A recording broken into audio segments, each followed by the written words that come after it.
Hello everyone, I'm Jeff Stanley with standleyhandcrafted, and today we're going to be doing a first initial impressions of Wooden Wick Co's Virgin Coconut Cream Wax. Now obviously in the last video you just saw this stuff, I got this out, so I'm just going to roll right into this one because this definitely is probably the first wax I'm going to work with. Still waiting for the comments to come through and see which wax people want me to work with, but I think this is going to be the number one. So we're going to do a first impression on this one, just kind of open it up and kind of see what the wax looks like before we get started making candles with it. So I'm going to flip the camera around, we're gonna open it up and kind of see what the wax looks like, how it feels, and just go over some of the temperatures that go along with this wax. All right, this is another one from Wooden Wick Co.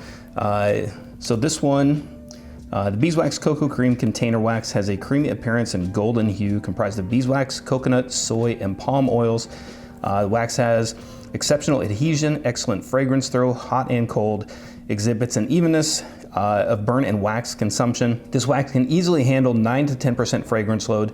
It's got a melting point of 107 degrees Fahrenheit, 58 Celsius. Optimal pouring temperature is 145 degrees Fahrenheit and 62 Celsius. So that's quite a bit lower than the last one that we used, the coconut cream or the coconut soy.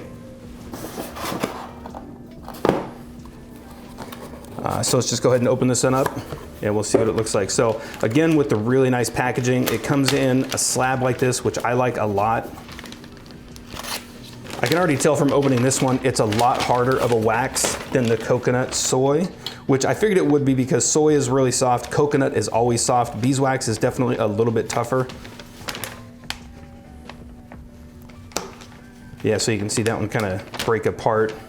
That's actually a lot tougher than the last one.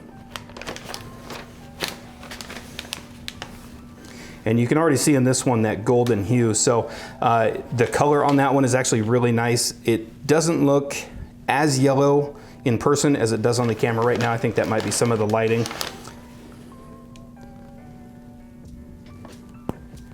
So that actually snaps pretty good. You can hold it right there. It doesn't melt as quick as the coconut cream, which of course it's not going to just because beeswax is so much tougher. But a really nice looking wax. And this one, obviously we're gonna test it in the candles with a bunch of different wicks just to see how it holds up. But this one I can already tell is gonna do a little bit better when we do some testing in the clamshells, definitely the shot cups. So we'll test these in tarts and melts also. So that's actually pretty good. The ice cream scoop that I normally use for all my waxes is gonna work perfect in this. You're not gonna have to scoop it out like you would with like some of the really softer waxes like a 4627. But this is another wax I'm actually really excited to work with just because of the beeswax. I've never worked with beeswax and I hear a lot of good things about it.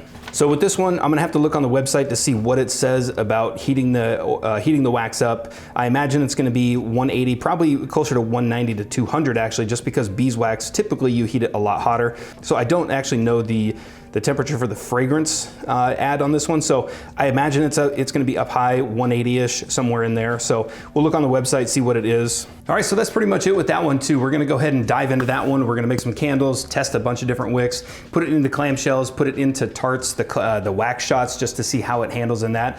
And basically to see how it throws as a melt as well as a candle. And then of course we're gonna go through, we're gonna pour it at different temperatures, up really high, up really low, just to see what the glass adhesion is like and basically see where we can get the best glass adhesion. Obviously pouring a little bit lower is always gonna get you better glass adhesion, but we wanna test it at 180 to 170 just to see how well it does from high temperatures, cooling all the way down as well. So that's pretty much it. If you wanna see anything else with this wax, please let me know in the comments down below. I try to go through and update that before we actually do the full the review on this stuff. And of course you can follow me on all the social media sites I've listed down below, Instagram, Snapchat, Facebook, my website, my email address if you wanna reach out, and of course the DIY Facebook group, which is growing every single day, and a lot of these conversations and waxes will continue on. So please jump over there, join up, and just jump right into the conversations. And if you like the video, give it a thumbs up, and thank you for watching.